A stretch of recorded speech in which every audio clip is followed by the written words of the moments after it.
অত্যন্ত শ্রেষ্ঠ একটা কথা আছে, যদি একটা দরজা বন্ধ হয় তাহলে ঈশ্বর নিজে আমাদের জন্য আরেকটা দরজা খুলে দেন।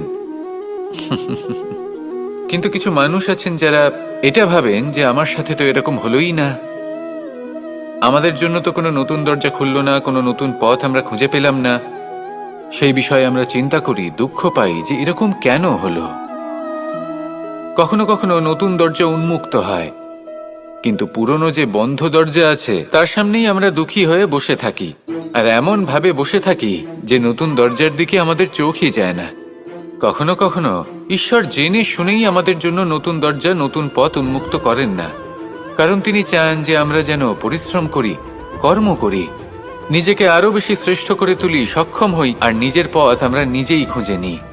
কখনো কখনো এমনও হয় যে ঈশ্বর চান যে আমরা যেন সেই পথে চলতে শুরু করে দিই।